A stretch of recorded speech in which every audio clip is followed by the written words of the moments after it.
Então, pessoal, bem-vindos a mais uma aula de Química. Hoje nós vamos trabalhar os fundamentos do cálculo estequiométrico. Então, para que fique mais tranquilo, o conteúdo fique mais facilmente assimilável, nós vamos trabalhar alguns parâmetros introdutórios para que vocês entendam, as metodologias de trabalho dentro do cálculo estequiométrico, e depois a gente vai aprofundar o nosso conteúdo. Então, espero que vocês possam aproveitar bem essa aula e tirar bastante proveito dos conteúdos que vão ser passados. Pessoal, em caso de dúvidas, eu estou à disposição para resolvê-las então. Até a nossa aula. Pessoal, então, dando sequência no conteúdo de Química, segundo ano, agora nós vamos trabalhar um pouco da questão de cálculo estequiométrico, a parte introdutória relacionada à lei das reações. Então, a gente vai tentar entender como que se organizam as informações dentro de uma reação química, para que vocês possam entender então como proceder à análise dessas informações. Então, as leis das reações, pessoal, elas são um conjunto de postulados, tá? E esse conjunto de postulados, ele prevê o comportamento que os compostos, os participantes da reação, eles têm. Então, a partir do comportamento do reagente, eu consigo fazer uma previsão do comportamento do produto. Isso aqui é muito importante para nós dentro do cálculo estequiométrico. Cada uma das leis foi desenvolvida a partir de testes e observações. Então elas não são leis teóricas, elas foram testadas, elas foram conferidas e todas elas têm embasamento. Então, o que eu vou passar para vocês hoje são algumas informações que foram visualizadas e foram então entendidas por alguns químicos no decorrer da história. Então cada químico ele fez a sua contribuição e daí no final de tudo isso, vamos dizer assim, John Dalton, que eu falei para vocês lá no primeiro ano do modelo atômico de Dalton, ele escreveu então essas leis das reações químicas com base nos trabalhos que químicos anteriores a ele haviam escritos, ok? Então nós temos no primeiro momento a lei da conservação das massas ou lei de Lavoisier. Pessoal, quando a gente trabalhou o balanceamento de reações químicas, eu falei para vocês dessa lei da conservação das massas, tá? Ela foi desenvolvida por Antoine Lavoisier lá no século XVIII, ok? E ele diz o quê? Que a massa de compostos presentes no reagente ela deve ser integralmente convertida em produtos. Então eu não posso ter sumiço de material. A Lavoisier também postulou, o que a gente diz, aquela famosa frase que na natureza nada se cria, tudo se transforma. Então nada se cria e nada se perde, tudo se transforma. Então a matéria ela não pode surgir do nada, ela tem que vir de algum lugar. Então dentro de uma reação química, os produtos eles só podem ser obtidos a partir da interação entre os reagentes, ok? Então, pessoal, para a gente entender melhor esse enunciado, a gente vai trabalhar com uma equação química e a gente vai tentar entender, então, as informações que me são trabalhadas dentro dessa equação química. Então, veja aqui, nós temos uma reação entre o gás hidrogênio e o gás oxigênio formando H2O, tá? Vejam, pessoal, num primeiro momento, eu analiso a minha reação, identifico quem são os elementos dessa reação, só que antes de proceder com qualquer análise eu tenho que fazer o seguinte: se a equação não estiver balanceada, eu preciso fazer o balanceamento dessa reação. Por que é importante? Se eu não fizer o balanceamento, eu vou estar trabalhando com valores errados, aí nunca vai dar certo a análise que eu estou fazendo, ok? Então eu tenho que trabalhar com balanceamento. Então vejam, balanceando a nossa equação, a gente vai ter o seguinte: 2H2 mais 1O2 vão formar 2H2O. Perfeito? Então é o seguinte, esse 2 na frente do H2, esse 2 aqui, na frente do H2, ele significa 2 mols de H2. Então, lendo a minha reação, eu vou ter o seguinte: 2 mols de H2 mais 1 mol de O2 formam 2 mols de H2O. Tá? Então, o 2, o 1 e o 2 que estão na frente dos nossos compostos, eles são o que a gente chama de coeficientes estequiométricos. E aí que vem o nome cálculo estequiométrico. Ele tem relação com esses coeficientes. Muito bem. Gente, quando a gente termina de fazer o balanceamento, então o primeiro passo que eu preciso tomar para poder fazer qualquer análise é calcular a massa molar de cada componente da reação. Tá? Na dúvida, calcula para todos. Depois nós vamos ver que eu não preciso fazer todos os cálculos, apenas o que eu preciso, mas na dúvida calcula a massa de todos os componentes da reação. Então eu vou calcular a massa para o H2, para o O2 e para o H2O.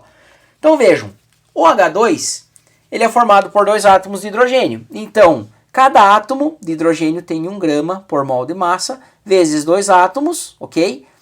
O O2 ele é formado por 2 átomos de oxigênio, cada átomo possui 16 gramas por mol de massa, então é 16 vezes 2.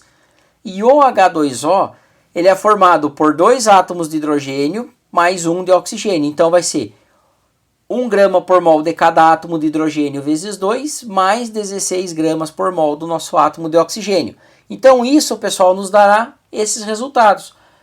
1 grama mol vezes 2, 2 grama mol. 16 grama mol do oxigênio vezes 2 átomos de oxigênio dá 32 gramas por mol de massa molar para a molécula de O2. E a molécula de H2O, 18 gramas por mol. Então essas são as informações que eu tenho dentro da minha reação química, ok? Pois bem, após o balanceamento a gente vai então aplicar o valor da massa molar, né, multiplicado pelo coeficiente estequiométrico da substância dentro da reação. Então a gente vai ter o quê?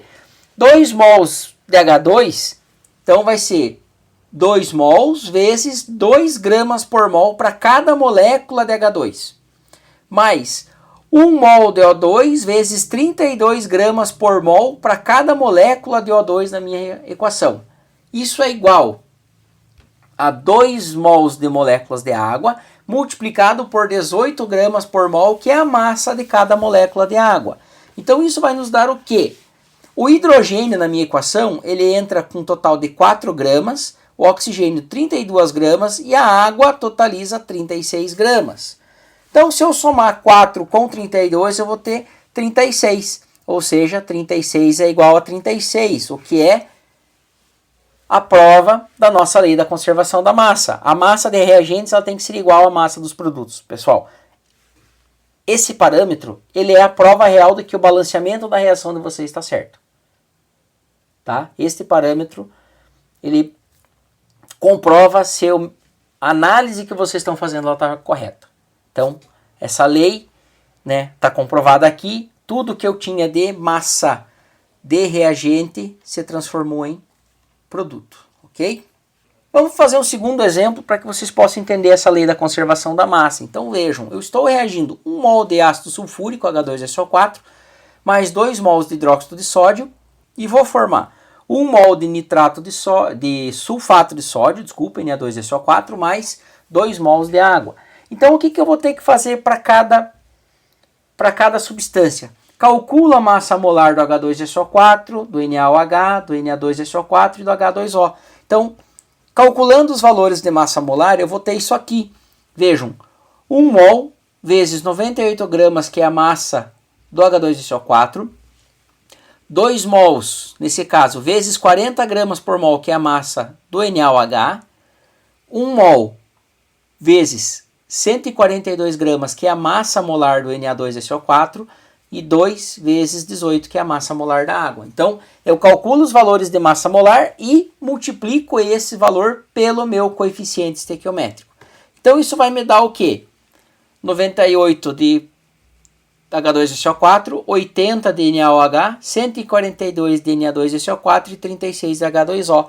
Então, fazendo a soma dos reagentes e a soma dos produtos, eu vou ter 178 de reagentes e 178 de produtos, ou seja, foi respeitada a lei da conservação da massa, ok? Pessoal, esse procedimento de calcular a massa molar e multiplicar ela pelo coeficiente estequiométrico é o principal método que a gente usa para resolver as nossas problemas, as nossas equações relacionadas a cálculo estequiométrico.